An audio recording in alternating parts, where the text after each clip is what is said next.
Ang kwentong ito ay hango sa totoong buhay. Mula ito sa isa nating kabayan na itago na lang natin sa pangalang Elmer. Taong 1987, Agusan del Sur. Sa nag-iisang kubo, sa kalagitnaan ng malawak na taniman ng nyug, namumuhay ang matandang binata, si Elmer. Galing siya sa pamilya ng mga antingero, pero dahil sa hindi pagkakaunawaan na isipang maglayas at lumayo.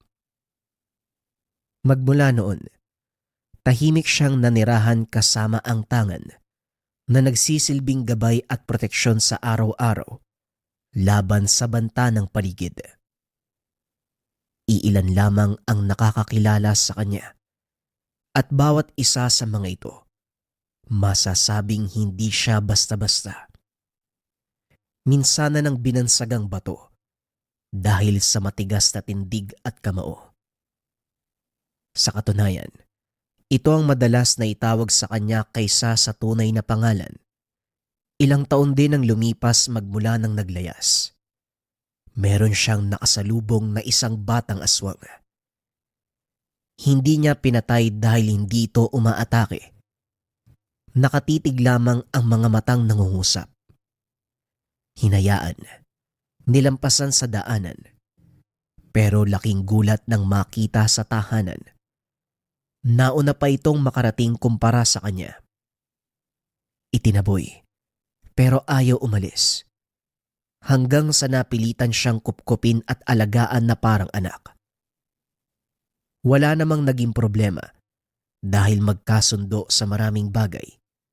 Mabait. Walang intensyon na manakit. Naging maingat din siya lalo sa mga medalyon na tangan upang hindi maapektuhan ng bata. Lumaking may galang at takot gumawa ng masama lalo na sa tao. Patuloy niyang ginabayan sa kabutihan ng bata. Kakatapos lang akyatin ni Elmer ang 3 puno ng nyug upang manguha ng bunga para gawing merienda, pero natigilan ng magtakbuhan palapit ang 2 binata. Parehong tinatawag ang kanyang pangalan, sabay turo sa unahan. Bato, mabuti nandito ka. Pangalawang balik na namin to dito eh. May dumating na mga basagulero naghahanap ng gulong eh. Wika ng isang binata. Oo nga, gusto yata nilang matikman yung malabato mong kamao eh. Pagbigyan mo nga, para matauhan yung mga yun. Puro lang naman sila angas eh. Isang suntok mo lang, basag na yung panganon eh. Wika ng isa pang lalaki. Eh bakit ako? Anong kinalaman ko sa gulo nyo? Kung nangahamon kayo, siguraduhin yung hindi kayo magtatawag ng ibang tao para sumalo. Kayo yung nag-umpisa eh. Eh di tapusin nyo. Wika ni Elmer. Ang totoo ay nakita niya ang 2 habang nasa itaas ng puno. Nakasalubong nila ang 5 kalalakihan na walang pinagkaiba. Parehong basagulero. Sila ang naunang humamon. Nang mapuruhan ay naghanap ng kakampi. Sinubukan pang kumatok sa tahanan niya. Pero dahil wala siya sa lugar, nagsitakbuhan na lamang at ngayon ay bumalik para muling humingi ng tulong. Hindi kami nagsimula. Sila nga ang nauna eh. Sinuntok ako kaya lumaban lang din. Sige na Bato, pagbigyan mo na kami. Magbibilang ako hanggang 5. Kapag nasa harapan ko pa rin kayo, ako mismo ang kakaladkad sa inyo pa uwi. 1, 2, Hindi na natapos pa ang pagbibilang. Wala na sa harapan ng 2. Natatarantang tumakbo. Lumis pa ng daan dahil sa takot na makasalubong ang hinamong grupo. Napailing na lamang siya. Ibinalik ang pansin sa pagbabalat ng buko. Pagkatapos magberyenda, naganda na para magtungo sa kakawyan upang makakuha ng panggatong na kanyang ibibenta sa pagawaan ng uling. Pagdating sa kabundukan, kagad siyang namutol. Makalipas ang ilang sandali ay napatigil dahil sa pag-alingasaw ng matinding amoy. Nang mapansing may paparating, kaagad niyang hinanda ang itak. Tangka sana itong itataga nang makilala kung sino ang dumating. Tay, ako to si Mario. May nakita pala ako manok. Gusto ko sanang alagaan, pwede po ba? Tinitigan ni Elmer ang bata. May mansya ng dugo ang damit. Maging sa magkabilang kamay. Lalo na ang dibdib at bibig. Gusto sana niyang pagalitan kaso sa tuwing mapapatingin sa maamong mga mata, nawawala ang inis niya sa bata. Ay Mario, saan ka ba nagsususuot? Pagkagising ko wala ka na sa bahay ah. Anong kinain mo ngayon? Dalawang ibon po saka isang manok na ibon. Kinakabahan si Mario. Hindi magawang ayusin ang pananalita. Pero tay, nag-aantay po doon yung manok ko. Pwede ko po bang alagaan yun? Maliit pa siya eh. Papalakihin ko para makain. Hindi mo pa sinasagot ang tanong ko. Ikaw talaga. Hindi ka naman siguro tumikim ng tao. Magtanggal ka nga ng damit. Isuot mo tong sa akin. Baka pag-isipan ka pa na masama kung may makakita sa'yo eh. Tay, kinain ko po yung kambing ni Mang Lucio. Yung maliit. Hindi ko naman po sinasadya eh. Lumapit po kasi sa akin tapos ayun, kinain ko. Wika ni Mario. Nakahinga ng maluwag si Elmer. Kinabahan siya dahil sa pag-aakalang tao ang biniktima. Hayop lang pala. Pero pananagutan niya ito dahil alaga ni Mang Lucio. Ang matanda ang unang naging kaibigan sa lugar. Mabuti ang pakikitungo sa kanya at ama na rin ng turing. Matapos mapalitan ng damit si Mario, inalis ang dugo sa bibig at mga kamay. Gusto mo talaga mag-alaga ng sisiw? O sige, pagbibigyan kita. Pero kailangan mong alagaan ng mabuti. Kunin mo na at baka makatakas pa. Mauna ka na rin sa pag-uwi ha. Susunod ako pagkatapos ko dito. Tumango naman ang bata. Nagmamadaling binalikan ang sisiw na itinali sa halaman. Nakangiti pa ito habang kinakausap ang bagong alaga. Hinatid siya ng tanaw at nang mawala sa paningin ay binalikan na ang gawain. Kaunti na lamang ang pinutol ni Elmer.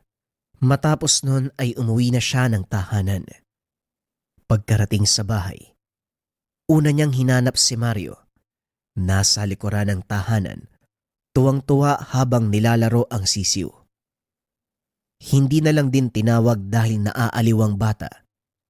Bumalik na lamang sa bakuran upang balatan ang naputol na mga kahoy. Kinakailangan itong gawin dahil hindi tinatanggap sa ulingan kapag merong pang balat.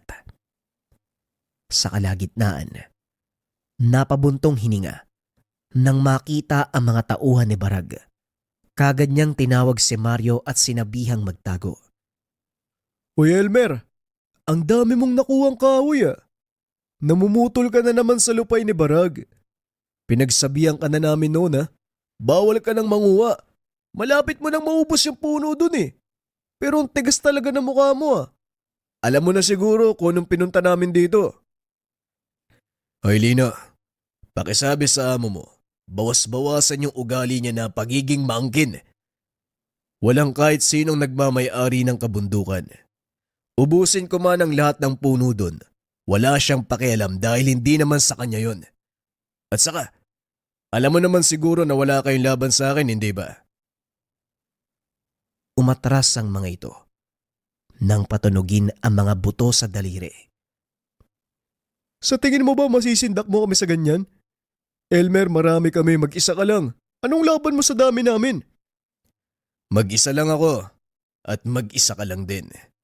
Kapag nag-toast tayo, siguradong basag yung mukha mo. Namutla si Lino nang makitang wala ng tao sa kanyang likuran. Anak ng nilaga, naiwan na naman ako ng mga lintik. May araw ka rin, Elmer. Kapag nakita ko yung anak-anakan mo, siya ang pagdidiskitahan ko. Wika nito bago kumaripas ng takbo. Napabuntong hininga na lamang siya. Nasanay na sa ganitong banta. Ito ang palaging sinasabi ni Lino kapag pumapalpak sa kanya. Pero sa kabutiang palad naman, nagagawa ng paraan ni Mario ang makatakas sa paningin nito. Mautak ang bata. Kapag nakakaramdam ng panganib ay kaagad na umaalis. Tatay, ano bang problema ng pangit na yun? Palagi siyang pumupunta dito tapos naghahamon ng away. Kapag papatulan naman, biglang tumatakbo. Hayaan mo siya, anak. Huwag mong pansinin ang mga ganong tao. Walang ibang alam kundi puro dakdak at paninindak. Huwag mong sayangin ang oras mo sa kanila. Kumusta ang alaga mo? Natutulog na po, tay. Ano pala yung papakain sa kanya? Tanong ni Mario. Tumulong pa ito sa pagbabalat ng kahoy. Kanin lang sa katubig. Masyado pang maliit yun eh. Parang ilang araw pa lang bago nabiyak sa itlog. Mag-isa lang ba yun ang nakita mo? Marami po yun. Kaso kinain ko eh. Siya lang po yung naiwan kasi malikot. Naisip ko na lang pong alagaan. Yung nanay niya kinain ko din. Pati yung tatay siguro. Nakain ko na. Naku kang bata ka, buong pamilya yung dinali mo. Pinapaalalahanan kita ha. Ang pwede mong biktimahin ng mga hayop, yung mga galalang, yung walang nagmamay-ari. Kapag merong nagmamay-ari, kasalanan ang ginawa mo. At yung isa pang paalala ko, ano nga ba uli yun? Oo tay, yung susunod. Bawal tumikim ng dugo at laman ng tao. Huwag sumalakay ng mga tao. Napangiti na lang si Elmer sa sinabi ng anak. Hindi may tatanggi ang katangian nito. Kaya sinusubukan niyang palakihin sa pamamaraan ng mga tao. Araw-araw pinapaalalahanan upang hindi gumawa ng bagay na pagsisisihan. Nakikinig naman ito. Sumusunod sa bawat bilin. 8 taong gulang pa lamang si Mario, pero makikitaan na ng pambihirang lakas bilang aswang. Hindi pa man nasisilayan ang pagbabagong anyo, pero ang kakayahan ay lumilitaw na. Hindi niya rin pinagkakaitan lalo na sa pagkain. Nilalaanan ng manok, baboy o baka, at kung ano pang karne na mabibili sa palengke at katayan. Kumakain naman ito ng iba pang putahe, subalit kailangan pa rin ang nabanggit. 3 beses sa isang linggo kung painumin ng dugo ng mga hayop. Napaparami sa tuwing nauuhaw. May suki naman sa bayan kaya hindi nauubusan. Isa si Mario sa dahilan kung bakit hindi siya nakikipagkaibigan sa mga tao. Ayaw niyang malaman ng iba ang tunay na katauhan at baka mapagkaisahan. Handa naman siyang ipaglaban, pero inisip din ang magiging epekto sa bata. Kaya 4 na destinasyon lamang ang pinupunta nila. Tahanan, kabundukan, palengke, at pagawaan ng uling kung saan hinahatid ang pinuputol na mga kahoy. Ito rin ang nagsisilbing kabuhayan upang matugunan ang pangangailangan lalong-lalo na kay Mario. Pagkatapos mabalatan ang mga kahoy, pinagpapatong-patong para maging maayos ang pagkakabuhol. Tumutulong pa rin ang bata dahil hindi ito maperme. Gusto ang palaging merong ginagawa. Hinayaan niya na lang para matuto. Saktong natapos na ang lahat. Dumating ang mga tauhan ni Barag. Hindi lang ang mga ito. Sa pinakadulo ng mga kalalakian, dumating si Barag. Meron pang dalang baril. Elmer, magandang hapon. Gusto ko lang ipaalala sa'yo. Huwag mo nang gagalawin ang mga puno sa kabundukan. Nakakailang sabi na ako Ang tigas ng bugo mo. Nilinaw ko na sa'yo dati pa. Huwag mong gagalawin ang bagay na sa akin. Wika ni Barag. Mario, pumasok ka muna sa loob. Baka madungisan ang pandinig mo sa mga walang kwentang sasabihin ng mga damuho na yan. Wika ni Elmer. Kagad namang sumunod ang bata. Pagkatapos ay muling hinarap si Barag. Hindi ko alam kung saang basura mo napulot ang pangalan na yan. Pero makinig ka sa akin, Barag. Kahit magkaharap man tayo sa munisipyo o kahit saan, wala ang pangalan mo sa listahan dahil hindi naman ikaw ang nagmamay-ari ng kabundukan. Kaya huwag kang maghari-harian dito. Baka mapaya ka lang. Dahil sa sinabi ni Mario, kagad kinasa ni Barag ang hawak na baril. Baka ikaw ang mapaya kapag pinasabog ko to sa ulo mo. Ano, lalaban ka ba? Pilit pinapakalma ni Elmer ang sarili. Nagbuntong hininga para hindi patulan ang hamon ni Barag. Natahimik ka yata. Sa baril ka lang pala titiklop eh. Huwag mo kasi kung susubukan kung ayaw mong makatikim ng kalupitan. Ano, malinaw na ba ang usapan natin? Klaro ba? Tinalikuran nito ni Elmer. Ayaw niyang harapin at baka mapatulan ng wala sa oras. Hindi niya alam ang magagawa kung sakaling sagadin ni Barag ang kanyang pasensya. Pinihit nito ang gatilyo. Naramdaman niya na may tumama sa likuran. Muling nagbuntong hininga. Humarap siya at hindi na nagpigil. Talagang sinusubukan mo ko, no? Total ikaw ang nagamon. Pagbibigyan kita. Laking gulat ng lahat. Hindi tinablan si Elmer ng bala. Dali-dali siyang lumapit at unang ibinagsak ang mga alipores.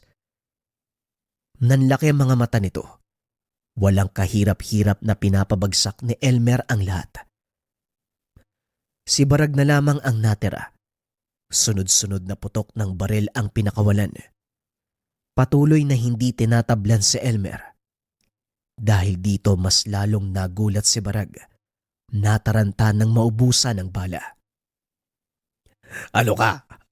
Demonyo! Bakit hindi ka tinatabla ng bala? Maligno ka! Wika ni Barag.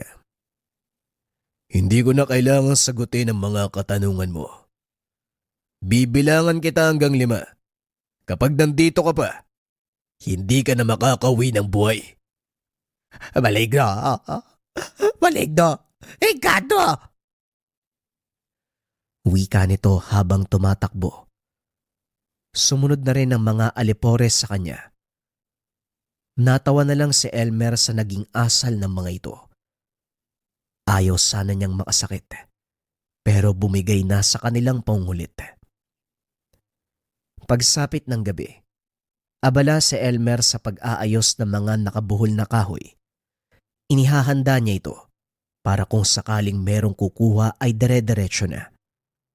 Isa-isa niyang pinapasan mula sa likod ng bahay patungo sa bakuran. Tahimik lang si Mario na nakaupo. Yakap-yakap ang sisiw. Sinabihan na niyang matulog pero ayaw pa rin. Hinayaan na muna dahil hindi pa inaantok. Makalipas ang ilang sandali. Naudlot ang kanyang gawain sa biglaang pagdating ng 2 binata. Muli siyang napabuntong hininga nang marinig ang sinasabi nila. Magandang gabi ba to? Mabuti na lang hindi ka patulog ano? Kailangan mong malaman to si Barag. Nagpapakalat ng istorya na malignong araw kasi hindi ka tinatabla ng bala. Nandun siya sa mga bahay nagkakalat na impormasyon. Sinasakyan niya ng iba yung kwento niya eh. Bukas daw, pupunta sila dito para alamin ang katotohanan na hindi ka tinatabla ng bala. Bato, alam naming malabakal yung kamao mo pero totoo ba yun? Imposible naman na hindi ka tatabla ng bala. Hoy kayong dalawa, 10 oras na ng gabi nasa labas pa kayo. Yan lang ba yung pinunta nyo dito? Umalis na nga kayo.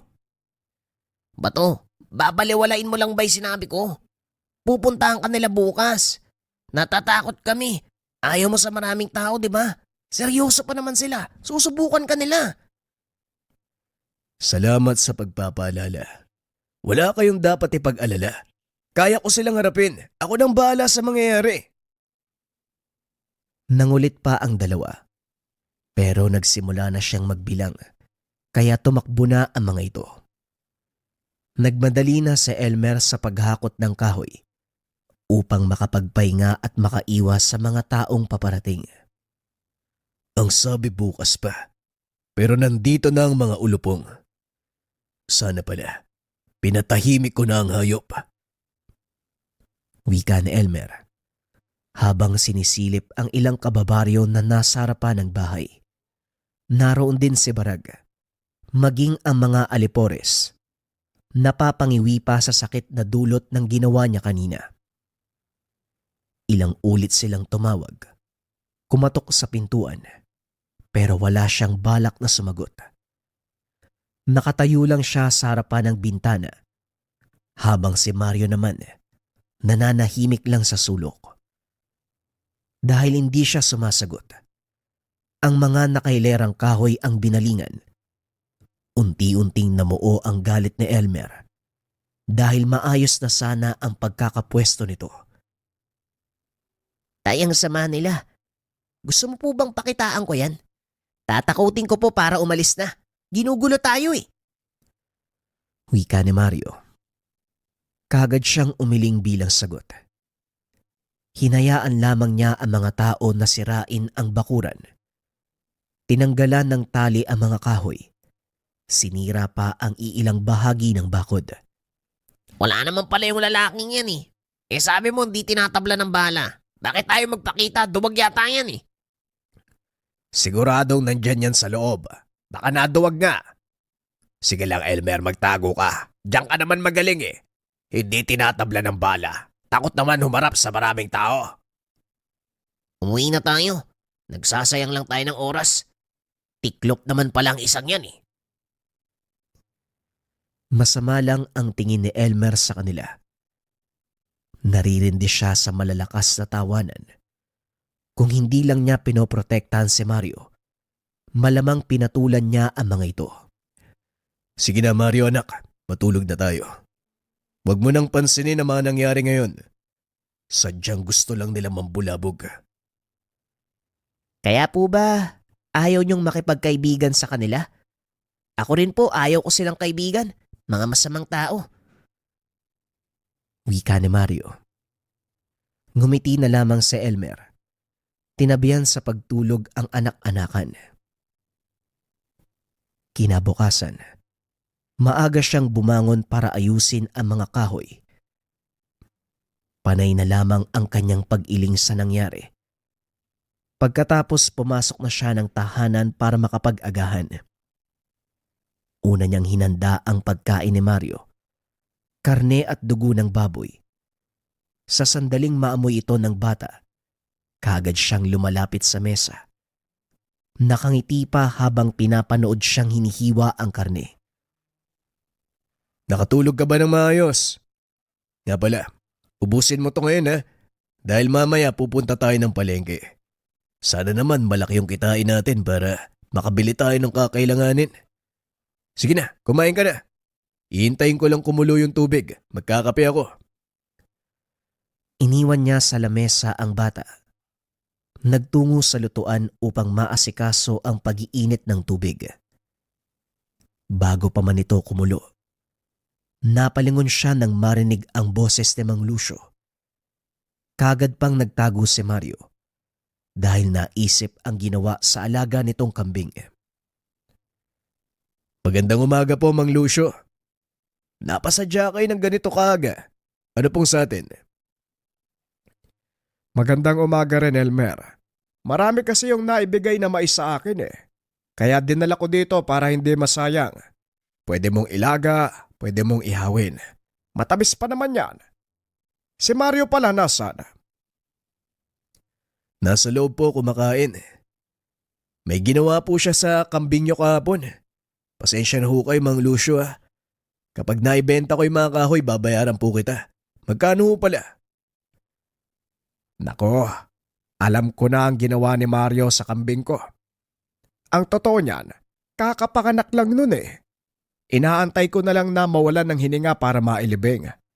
Malamig na kasi yung kalahati ng katawan tapos nangihina na. Tinignan ng kapitbahay ko, ang sabi hindi natatagal. Walang problema yon. Hindi ko na rin naman na mapapakinabangan eh. At saka si Mario naman yan, wag mo nang isipin. Alam mo naman parang apo na ang turing ko sa batang yan. Mario, halika nga, magbano ka. Mabuti naman po kung ganun. Maraming salamat po, Mang Lucio ha. Tuloy po pala kayo. Pumasok si Mang Lucio. Naupo sa pagkainan. Lumabas sa pagkakatago si Mario at nagmano. Pero Elmer, maiba ko ah. Hindi na pwedeng hahayaan mong lumabas ng mag-isang bata. Kahapon abot langit yung kaba ko. Kamunti ka nang mahuli ng ibang tao eh. Mabuti na lang, nagawa kong ilayo yung mga dadaan. Kung hindi siguradong nakita na yan, pinagkakaguluhan na. Salamat to, Mang Lucio ha. Wala na kasi siya pagkagising ko eh. Hindi ko alam kung saan nahanapin, kaya inantay ko na lang na bumalik. Palagi ko namang pinagsasabihan yan. Paulit-ulit na nga ako eh. Basta mag-ingat na lang tayo. Nga pala, narinig kong usap-usapan. Binaril ka daw ni Barag eh. Hindi naman sa nangingialam ako sa pagpapasya mo sa buhay. Pero nasabihan na kita dati. Umiwas ka sa taong yon. Labas-masok yun sa kulungan eh. Adik. Marami pang koneksyon sa mga naglalaki ang masamang loob sa lipunan. May mga armas. Baka maisipang ipatumba ka. Hindi po yan mangyayari, Mang Lucio. Hindi ko hahayaan. Alam kong hindi ka makakapayag. Pero wag kang magpapakampante. May iba pang koneksyon ng lintik na yan. May mga usap-usapan. May lahing aswang ang angkan ng ina ni Barag. Ayaw ko sanang paniwalaan kasi hindi naman siya aswang. Pero noong minsang nakasalamuha ko ang kapatid sa ina, masasabi kong may lahi nga. Halatang halata eh. Alam ko rin naman na kaya mong tabatan ng ganitong klase ng nilalang. Pero ang sakin lang, Elmer, baka traidorin ka ng pagkakataon at sila ang manaig. Nag-aalala ko para sa'yo ha. Sana naiintindihan mo ko. Napaisip siya sa sinabi ng matanda. Hindi inasahan na ganong klase ng tao si Barag. Ang buong akala, isa lamang itong taong nag-aastang siga. Naintindihan na rin niya kung bakit ganito ang ugali. Marami palang pwedeng tawagin kung sakaling maipit. Sa kabilang banda, hindi siya nabahala. Salip ay natutuwa dahil nasasabik na magkaroon ng kaaway na aswang. Maraming taon na ang nakalipas magmula ng huling panunugis. Matapos kasing maglayas ay natigil. May mga napapadaan naman sa kanyang lugar. Pero hindi naman nang bibiktima, kaya hindi na siya nag-aabala. Ngunit ngayon, kakaibang pakiramdam ang dulot sa kanya. Parang hindi na makapag-intay na mapasabak muli sa labanan. Sana nga tawagin ni Barag ang kalahi niya, yung mga halimaw, para meron akong pagkakabalahan. Wika ni Elmer sabay ngiti. Alam ko yung ngiti na yan ha, Elmer. Huwag kang maging pasaway. Nako, Diyos ko, makinig ka. Ilang sandali ang lumipas. Dumating ang kukuha ng mga kahoy sa tahanan. Isinama niya si Mario dahil hindi pwedeng maiwan sa bahay. Walang magbabantay at baka biglang sumulpot ang mga alipores ni Barag. Pagkatapos sila sa ulingan, dumiretso sila sa palengke. Bago pumunta sa tindahan ng karne, kinausap muna si Mario. Mario, papasok tayo sa bilihan ng karne. Sana magpigil ka ha. Huwag ipakitang natatakam. Naiintindihan mo ba? Bawal malaman ng ibang tao kung anong meron sa'yo. Sasaktan ka nila. Gusto mo ba yun? Umiling ang bata. Kinarga niya ito at nagtungo sila sa tindahan. Nakinig naman si Mario. Siya na lang din ang naawa dahil damang-dama ang pagpipigil nito. Umiiwas na tignan, isinubsob na lamang ang mukha sa kanyang balikat. Sabay pikit ng mata para hindi makita ang nakapaligid na karne. Binilisan na lamang ni Elmer ang pagbili upang makaalis na doon sa lugar. Pasensya ka na anak ha. Kailangan mo kasing gawin yun para maging ligtas ka. Hayaan mo. May nabili naman tayong karne, dugo sa kabituka. Tamang-tama para sa tanghalian at hapunan mo mamaya. Bumili na lang din tayo ng gulay at bigas. Halika. Pagkatapos makapamili ay umuwi na sila. Saktong nailapag ang mga bitbit. Dumating si Barag kasama ang mga tauhan. Aba, tignan mo nga naman. Galing pa sa palengke. Ang daming pinamili ah. May pera ka pala. Akala ko, damo at lupa lang ang kinakain mo. Uy, anak mo? Gwapo ah. Ang sarap sakalin. Malapit nang magtanghalian. Kailangan ko pang magluto. Ilang minuto lang ang kaya kong ibigay sa'yo. Kung ano man ang sadya mo sa lugar, sabihin mo na. Ayos ah. Ikaw pa lang ang unang maligno na humamon sa akin. Kahit isa kang elemento, hindi kita uurungan. Oo, masisindak mo ko. Pero wala ka pa rin kawala sa akin. At bakit naman? Aasa ka sa lahi mong aswang. Sila ba ang hingian mo ng tulong? Walang problema. Tawagin mo ang lahat ng gusto mong tawagin. Natahimik si Barag sa sinabi nito.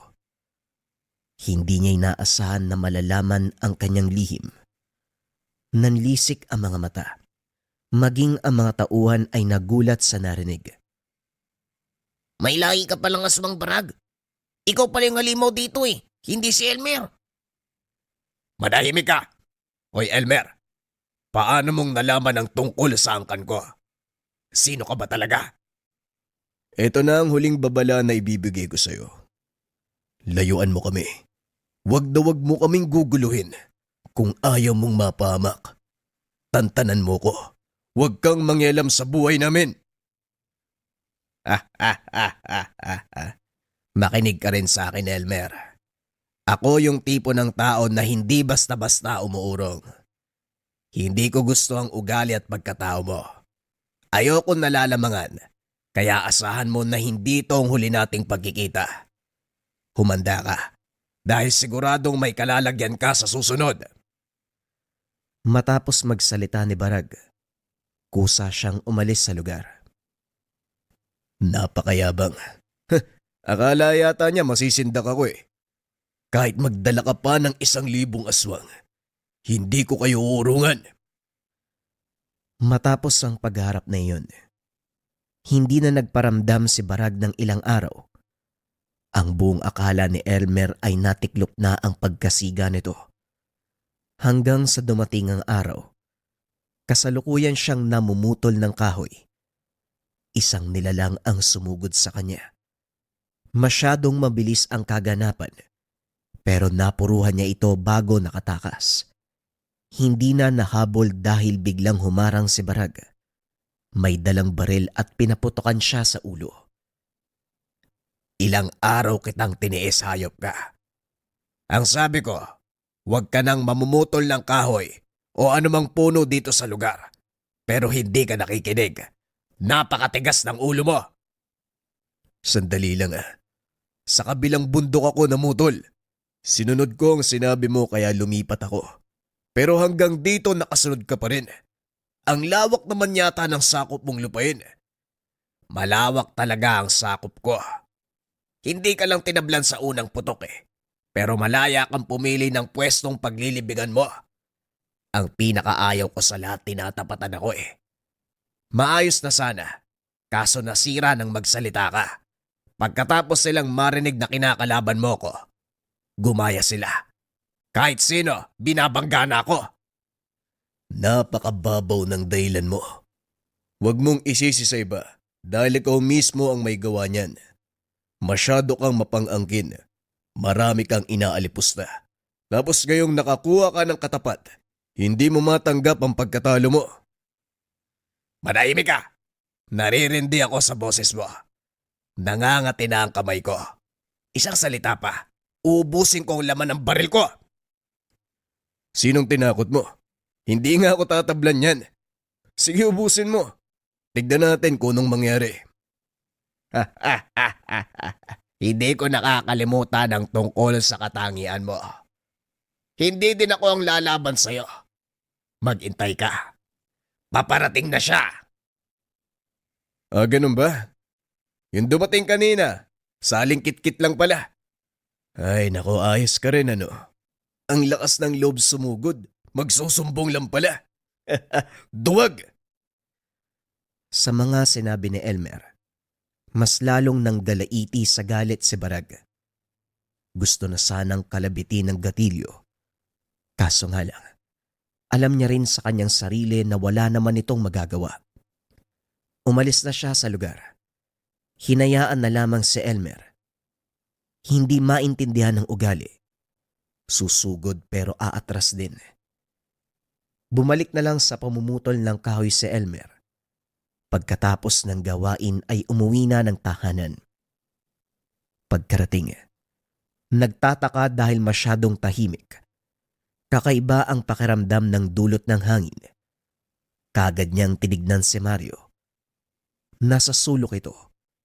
Iniinda ang sugatang hita. Umiiyak ang bata. Napayakap pagkakita sa kanya. Tay, may pumunta po dito, tay. Sinaktan po ako eh. Matapos magsalita ng bata, walang ibang pumasok sa kanyang isipan kung hindi si Barag. Ito lamang ang may tanging motibo upang sakta ng pamilya. Niyakap niya si Mario. Pinatahan. Hindi na sinuri pa ang sugat dahil unti-unti na itong kusang humihilom. Habang pinapanood niya si Mario, gusto nang sugurin ang taong may kagagawan. Tay, ang sabi po nun babalik daw siya eh. Tapos ikaw yung papatayin. Gusto kong gumanti sa taong yun. Pwede po ba? Kakagating ko lang siya. Hiwain ko yung lamang loob. Wika ni Mario. Napangiti si Elmer sa mga sinabi nito. Mario, wag mo nang isipin ang taong yun. Gusto mong gumanti? Ako na ang bahala. Tuturuan ko ng leksyon ang animal na yun. Ipaparamdam ko sa kanya ang sakit na ginawa niya sa'yo. Matulog ka na. Hayaan mong ako ang gumawa ng paraan. Tumango na lang ang bata at nahiga sa papag. Nagtungo na siya sa kusina upang makapaghapunan. Makalipas ang ilang sandali, napansin niya na may umaaligid sa labas. Madalas na ang ganito sa paligid. Pero nang tumagal ang kaluskos, dito na siya naging alisto. Pinatay ang gasera. Minabuting manmanan ang nakamasid sa kanyang tahanan. 2 tao ang unang nakita. Nang mapatingin sa kabilang banda, merong ding nakaabang. Subalit ang ipinagtataka niya magkaiba ang presensya. Ang una ay walang banta ng panganib. Ang pangalawang grupo ay umaalingasaw ang amoy. Sa pagmamasid sa 2 grupo, sa halip na matakot para sa kaligtasan nila, mas nag-alala siya sa mga lalaki na kalaunan ay nakilala. Ang mga binata na pabalik-balik sa kanya para humingi ng tulong. Wala siyang ideya kung ano ang ginagawa nila, pero isa lang ang sigurado. Nanganganib ang buhay ng mga ito. Bago pa man maisipan ng kabilang grupo na sumalakay, lumabas siya at sinita ang 2. Nagulat pa sa biglaan niyang paglitaw. Hoy, kayong 2! Ano ginagawa niyo dito this oras na ng gabi mga iyo? Alam niyo ba kung anong sitwasyon ngayon? Bato, hindi kami naparito para manggulo sa'yo. Narinig namin yung 2 yan oh. Lulusob daw sila, kaya pumunta kami dito. Nandito kami sana para balaan ka eh. Kaso lang nauna pala sila sa amin. Delikado ang mga yan, Bato ha. Kakilala nila si Barag eh. Baka nga inutusan pa yung mga yan eh. Napatingin si Elmer sa kabilang direksyon kung saan nagtatago ang mga aswang. Nang mapansing nakahanda na ang mga ito sa pagsugod, kaagad pinaalis ang dalawang binata.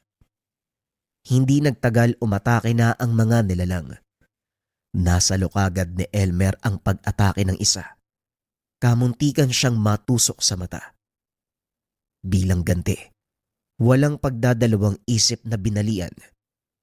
Pasimpleng inihagis patungo sa bakod. May nakausling kawayan doon sa lugar. Bumaon ang tagiliran ng aswang. Binalingan niya ng atensyon ang isa pang aswang na walang tigil ang pagkalmot sa kanya. Sinubukan pa siyang kagatin. Hinawakan niya sa leeg at puwersahang hinila. Parehong dumadaing ang dalawang nilalang.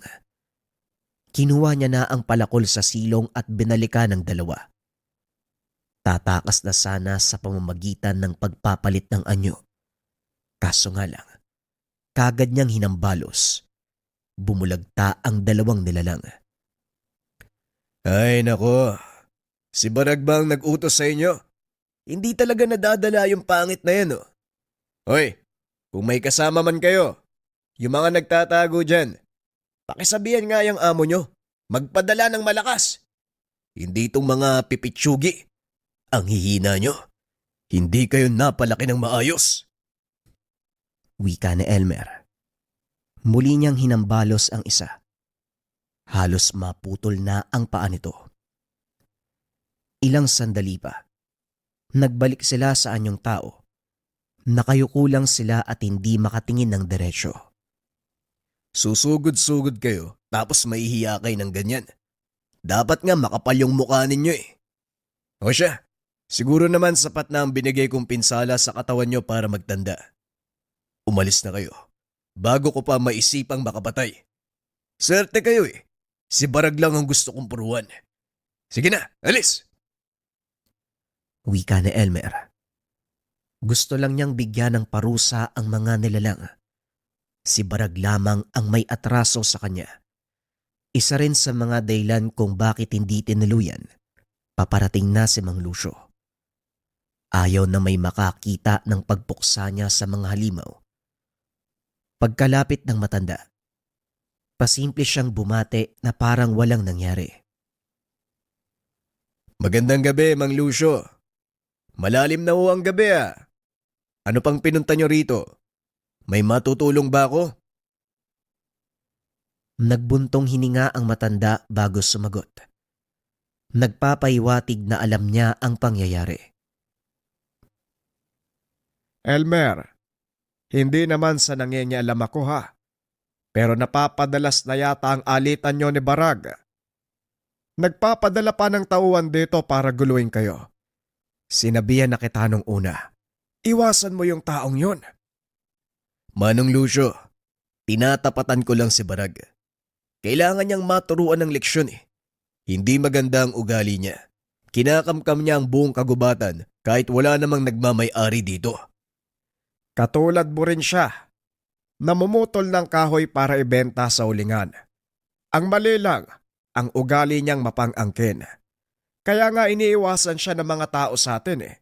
Natatakot dahil mabilis ang kanyang kamay para magparusa, nananakit ng ibang tao. Pero ngayon mas lalo siyang nanggagalait dahil may lumalaban na. Ikaw ang sinisisi. Sinimulan mo daw kaya gumaya na ang iba. Mabuti ang ganon, Mang Lucio, para matauhan siya. Masyado nang namimihasa ang isang yan eh. Kung pwede ko lang patayin yun, matagal ko nang ginawa eh. Yang ka na naman. Huwag kang magpapadala sa bugso ng damdamin. Yan ang madalas sa dahilan kaya ka nakakagawa ng mali.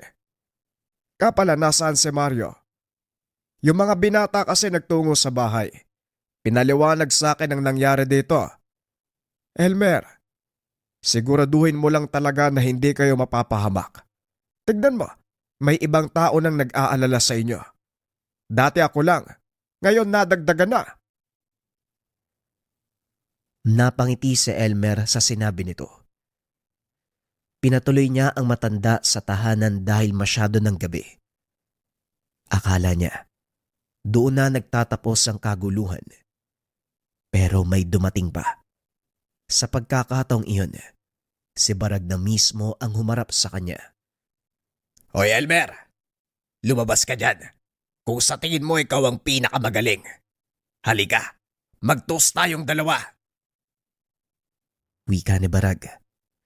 Hinahampas niya ang bakod hanggang sa magiba. Elmer, hayaan mong ako ang kumausap sa kanya. Dito ka lang sa loob. Huwag mo nang dagdagan pa ang gulo na nangyari ngayong gabi. Awat na muna. Hinayaan niya si Mang Lucio na kausapin si Barag. Kaso nga lang hindi to nakinig sa matanda. Binasto si Mang Lucio. Pinagsasampal at tinadyakan. Dito na nasagad ang pasensya ni Elmer. Lumabas siya ng tahanan at sinuntok sa mukha si Barag. Bumagsak ang malaking tao. Sumuka ng dugo sa lakas ng pagkakasapak. Sumusobra ka ng pangit ka. Ayos lang sana kung ako ang lalait-laitin mo. Pero nandadamay ka na ng ibang tao. Maging ang anak ko at si Mang Lucio. Pasensyahan tayo. Hindi na ako magpipigil. Anak mo? Kinupkup mo lang ang batang yon. At kung inaakala mo na hindi ko alam na isa siyang aswang, nagkakamali ka. Nagpalaki ka ng halimaw sa iyong tahanan. Wala kang pinagkaiba sa akin. Pareho lang tayong masama. Wika ni Barag. Nilapitan siya ni Elmer at walang tigil na pinagsusuntok. Halos maubos na ang ngipin niya. Maraming dugo ang lumabas. Kung hinayaan siya ni Mang Lucio, siguradong patay na si Barag. Tama na, Elmer. Itigil mo na yan. Huwag ka nang gumaya sa mga animal. Wika ng matanda. Hinihila siya palayo. Huminga ng malalim si Elmer para pakalmahin ang sarili. Si Barag sa kabilang banda. Kahit nangihina, sinikap na makatayo at makapagsalita. Pwede mo akong mabugbog. Tignan natin kung matakasan mo. Kung ang kamatayan mismo ang makakalaban mo. Wika ni Barag. Bigla itong nawalan ng malay. Umalingasaw sa buong paligid. Sinundan ng paglitaw ng isang nilalang. Pinapasok niya sa bahay si Mang Lucio upang hindi madamay. Isang uri ng nilalang na merong pakpak ang nakita. Pinagmasdan niya muna ang galaw nito. Mabilis ang kilos. Nakakalipad. Nagpapalipat-lipat sa mga puno. Tanging pag-ilag lamang ang nagagawa ni Elmer. Nag-aantay ng pagkakataon. Ilang beses na rin siyang bumagsak. Matapos dagitin sabay bitaw. Nakaramdam ng bahagyang pagkahilo. Tumama ang ulo sa bato. Sinamantala ng nilalang ang pagkakataon. Sumugod muli at sinakal siya. Pinilit niyang abutin ang palakol sa tabi, pero masyadong malayo. Sinikap na lamang makawala sa nilalang. Kaso nga lang masyadong malakas ang puwersa nito. Unti-unti na siyang nanghihina. Nawawala ng malay. Hanggang sa biglang dumaing ng napakalakasang aswang. Nakita niya ang anak si Mario sa anyong nilalang. Nabitawan siya ng halimaw. Nabaling ang atensyon doon sa bata. Kagad napuruhan si Mario nang umatake ang nilalang. Nakalmot sa leeg. Tumalsik ng napakalayo. Kagad namang kumilos si Mang Lucio. Kinarga si Mario pabalik sa loob ng tahanan. Elmer, ako nang bahala kay Mario. Yung aswang na yan, patayin mo na! Wika ni Mang Lucio. Hinabol niya ang aswang na nagmamadaling tumatakas. Nasundan niya ito sa tulong ng medalyon. Dumiretso siya sa bahagi kung saan narinig ang pagbulusok. Nakita niya ang nilalang na nanghihina. Hawak-hawak ang nagdurugo na sugat. Nakailang subok ito ng paglipad, pero hindi na ginawa. Kinuha niya ang pagkakataon at ginamit ang dalang palakol. Winasak ang pakpak. Naglupasay. Walang tigil sa pagdaing ang nilalang. Hindi ko kayo maintindihan kung bakit kayo sumusunod sa utos ni Barag.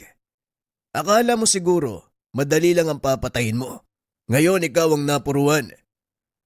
Wika ni Elmer habang pinapanood itong nagdurusa. Sinubukan pa nitong tumakas. Gumagapang kahit nahihirapan. Pero hindi na makalayo matapos tagain sa likuran. Nangisay. Hanggang sa lumipas ang ilang sandali. Tumigil na sa paghinga. Pagkabalik sa tahanan, kagad tinignan ng kalagayan ni Mario. Nangihina ang bata habang yakap-yakap ni Mang Lucio. Elmer, mabuti naman nandito ka na. Kailangan ng tulong ni Mario. Kanina pa siya nangihina. Wala akong alam sa gamutan. Ikaw na ang mag-asikaso. Wika ni Mang Lucio. Sinimulan niya ang panggagamot sa bata. Habang ginagawa ito ay hindi maiwasang maluha. Awang-awa siya sa kalagayan ni Mario. Isang paslit na nadamay lamang. Makalipas ang ilang oras matapos magamot, unti-unting bumalik ang sigla ng bata. Kumusta ang nakalaban mo? Napatay mo na ba? Hayop na aswang na yan. Maging ang walang malay na bata dinadamay. Kahit sabihin nating may lahi si Mario, wala pa rin siyang muwang eh. Wala ho kayong dapat ipag-alala doon sa aswang. Nadispatch ako na. Hindi na yun makakabalik. Nga po pala, nasaan si Barag? Ayon, pinatapon ko sa kabundukan. Isa pa yun eh. Bumalik dito yung dalawang binata, yung palaging pumupunta sa'yo. Inutusan ko. Dalin yung walang malay na si Barag. Itapon nila sa bundok. Natawa si Elmer sa ginawa ng matanda. Akala ko ipapagamot nyo eh. Nasanay ako sa inyo na kabutihan pa rin ang gagawin sa kabila ng kasamaan na ginagawa ng mga tao. Hindi sa lahat ng pagkakataon. Aba dapat lang yun sa kanya. Kulang pa nga eh. Lumalabis na kasi. Ginugulo ka, dinamay pa si Mario. Tinuring ko na kayong pamilya, kaya hindi na ako makakapayag sa ganon. Nagtawag pa talaga ng aswang. Halimaw talaga. Bukas kapag nakita kong Barag na yon, siguradong lagot sa akin. Wika ni Mang Lucio. Mababakas ang galit sa boses nito. Napabuntong hininga si Elmer. Hindi inasahan na aabot sa ganito ang lahat. Sa pag-aakala niya, simpleng alitan lamang na namamagitan sa kanila ni Barag, pero lumala sa paglipas sa mga araw. Ipinagpasalamat na lang din niya na hindi gaanong napuruan si Mario. Dahil kung oo, siguradong mapapatay niya si Barag. Kinabukasan, umaga pa lang nasa bakura na ang dalawang binata. Sandaling binuksan ni Elmer ang pintuan. Nag-unahan sa paglapit para mga musta. Bato, kumusta? Nasaktan ka ba? Ito talagang si Barag, sobrang sama ng pagkatao. Hayaan mo ba to? Dinala namin sa bundok. Binugbog pa nga namin tas iniwan namin eh. Ewan ko lang kung magising pa yun. Ayos lang ako. Salamat sa pag-aalala. Pero magmula ngayon, atupagin nyo na ang inyong sarili. Tignan nyo, ilang araw na ba kayong hindi nakakaligo? Amoy patay na kayo eh. Sa kabila ng pagiging basagolero ng mga ito, sa kabila ng kakulitan, natuwa si Elmer sa dalawa. Meron silang mabuting puso, handang tumulong sa mga nangangailangan. Nagpasama siya sa kanila sa kabundukan kung saan dinala si Barag. Narinig nilang sumisigaw, nangingi ng tulong, hindi makawala sa pagkakagapos. Nakatali ito sa puno. Bago pa man makapagsalita, sinuntok niya ang muka. Hindi na nais pang marinig ang boses, kaya pinatahimik na lamang. Inutusan niya ang dalawa na pumunta sa tahanan nito para ibalita sa kasama ang nangyari. Ang mga sunod-sunuran ng kumuha. Nagdadalawang isip pang lumapit dahil natatakot sa kanya. Binalaan na rin. Maging si Barag na kapag umulit, hindi na papalampasin. Mas malala ang aabutin. Naging epektibo naman ng kanyang banta. Dahil sila na mismo ang umiwas, natuto na sa pangyayari. Pagkatapos mairesolba ang problema kay Barag, ibinuhos ni Elmer ang atensyon sa pag-aalaga kay Mario. Sa paglipas ng mga buwan, habang lumalaki at lumalakas ang katauhan, kinakailangan nito ng gabay. Katawang niya rin si Mang Lucio, na kusang nagpresenta na gabayan ng bata. Hindi naman naging mahirap ang paggabay dahil habang tumatagal, nakokontrol ni Mario ang kanyang sarili. Binigyan pa rin siya ng mga kagamitan ni Elmer, mga pangontra, dasal, kaunting tipak ng sariling medalyon. Sinubukan nila ang lahat ng ito. Pinag-aralan kung paanong mapapakalma ang katangian ni Mario. Sa awa ng Diyos, lahat ng ginawa nila ay umubra. Sa paglipas ng panahon, wala nang naging problema sa pamumuhay nila dahil hindi na sumubok si Barag. Iniwasan na lang din ni Elmer ang anumang gulo para mapanatili ang kapayapaan. Ang buhay ng dalawa, isang manggagamot, isang aswang na nagsama upang tumulong sa mga tao. Isa lamang itong patunay na hindi porket may kakaibang katangian, maituturing ng masama. Ito ay nakabatay pa rin kung paano ka papalakihin ng mga taong nakapaligid sa iyo. Opinyon para sa kwento, mga kabayan. Isang patunay na naman ito, mga kabayan, na hindi porket meron kang lahi ng masamang angkan, masama ka na ding tao.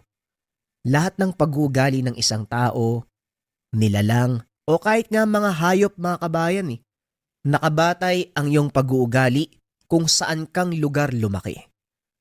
Kung ang isang tao o hayop ay lumaki sa isang lugar kung saan maraming nagpapatayan, kung saan palaging merong nagdidigmaan, o kailangan pumatay para mabuhay, ganun din ang magiging ugali niya sa paglaki. Pero mga kabayan, ganun din sa kabaliktaran ha. Hindi porket anak ka o mula ka sa mabait na angkan o banal na angkan, hindi ibig sabihin ito banal ka na. Nakadepende ito sa mga taong makakasalamuha mo o makakasama mo sa araw-araw. Maaari nating sabihin, mga kabayan, na nasa tao pa rin ang pagpapasya, pero majority kasi, mga kabayan, mas malakas ang hila ng puwersa ng impluwensya ng ibang tao. Ika nga sa kasabihan, sabihin mo sa akin kung sino ang mga kaibigan mo. Sasabihin ko sa iyo kung anong klaseng hinaharap ang meron ka. Kaya naman, mga kabayan, huwag tayong manghusga kaagad sa mga bagay-bagay.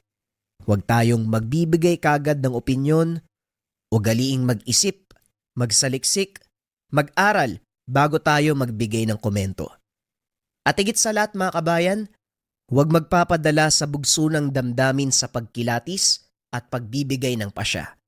Naway marami kayong natutunan sa ating kwento, mga kabayan. Maraming salamat. Paalam. Gemstone Bracelet. 3 uri ng mataas na gamit. Howlite, Lava Stone, at Black Obsidian. Pampakalma at pampahaba ng pasensya. Pampalakas ng koneksyon sa kalikasan. Pampalakas ng kalooban. Nagbibigay ng tapang. Panglinis ng aura, proteksyon sa negative energy, masamang tao, nilalang at elemento. Ang howlite, isang barote mineral, kilala sa puti nitong choky na anyo.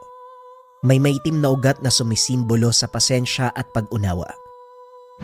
Mga katangian ng pagpapagaling, nagsisilbing isang nagpapatahimik na bato. Pinapakalma ng howlite ang katawan, isipan at espiritu. Nagtataguyod ng karunungan, nagpapataas ng kamalayan, nagbibigay ng malinaw na paningin. Lava Stone. Ang Lava Stone ay isang grounding stone na nagpapatibay sa koneksyon ng isang tao sa inang kalikasan. Nagbibigay ito ng lakas at tapang, nagbibigay daan sa katatagan sa panahon ng pagbabago. Black Obsidian. Isang malakas na paglilinis ng psychic smog na nililikha sa loob ng iyong aura. Ito ay isang malakas na psychic protection stone. Ang batong ito may kapangyarihang metapisiko na mga katangian na makakatulong upang maprotektahan ka laban sa negatibong aura o sa mga taong merong masamang tangka sa iyo. At ang huli, San Benito bilang pangkalahatang proteksyon. Isang gamit, napakaraming bisa. Sa mga interesado mga kabayan, isearch lang ang shop ng Likha Merchandise.